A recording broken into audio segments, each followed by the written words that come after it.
This is Pauline Warui, and this is Pauline's Take.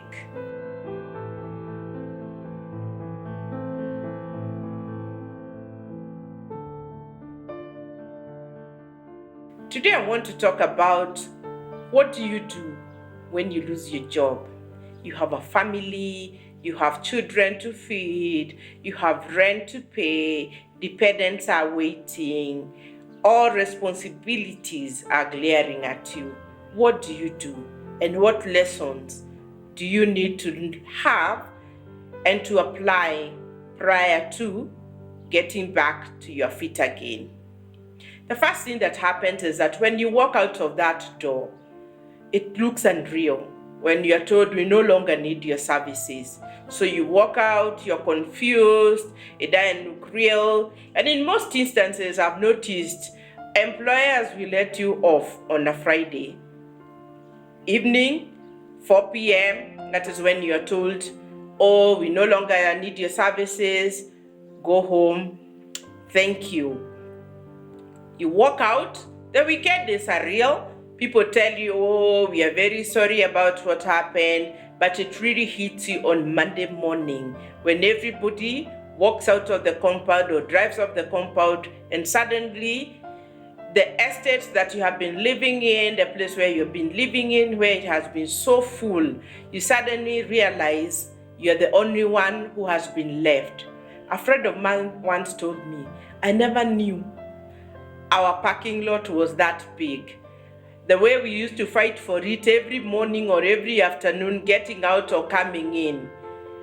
When I woke up on Monday morning and I ventured out at about 11 a.m., I found my lone car in the parking lot and wondered how comes this parking is so big. So the realities of life is that you find out now you do not have a job.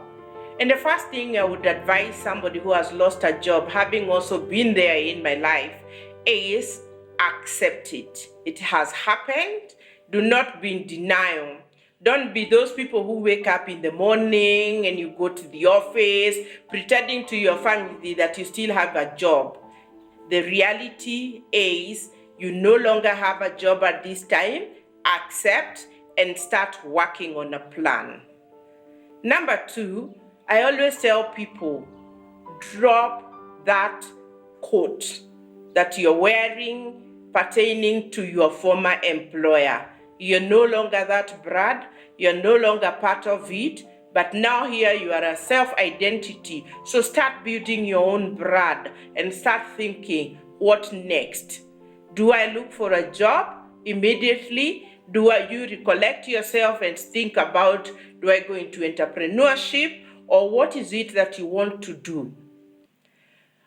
Another thing that you must do is to sit back after planning and agreeing on what you want. Is jobs may not be forthcoming, like now in the COVID-19 season, jobs are not forthcoming. What are you gonna do? Look for talents that you have that you can use to create a bit of revenue, to sustain your family, to keep your family sane. And another thing to do is also be emotionally aware of the situation that you are in. Do not encourage depression to drive you. The reality is, how do you take this part? How do you take your circumstances? How do you accept? Do you read a book? Do you start doing hobbies that make you happy? Or do you stay in bed the whole day thinking, oh my life is lost? What are you going to do? The moment you come back together is we say, recollect yourself and say, I am who I am because I'm a multi-talented human being.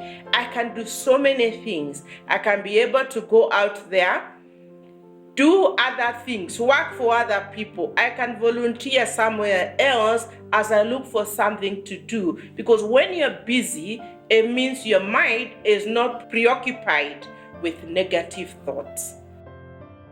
Don't be picky about jobs that come along. Don't look for a job if you had a big job or if you are being paid better. Don't necessarily pick a job or sit back and wait for a job that is going to be as big as what you had or as fun as what you had or a company as big as what you had. take what there is, because you're the one who inherently understands what your needs are and what your responsibilities are. What else can I say about being in this space where many people are finding themselves in is that you're still a dignified human being, and you should not go down thinking you're not a dignified human being because other people have income, you do not have income. Still hold yourself together. Use your savings wisely because they'll deplete, and they may deplete before you get something else to do. Do not invest in what you do not know.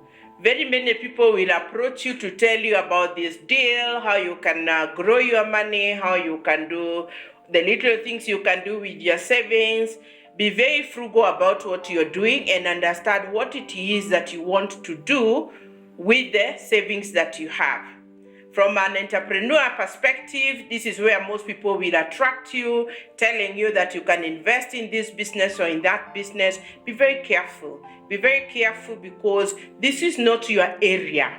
This is not something that you know.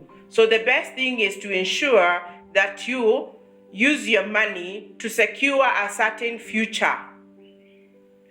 The other thing is that friends, family, and foe will go away. They will leave you. You're not like them anymore.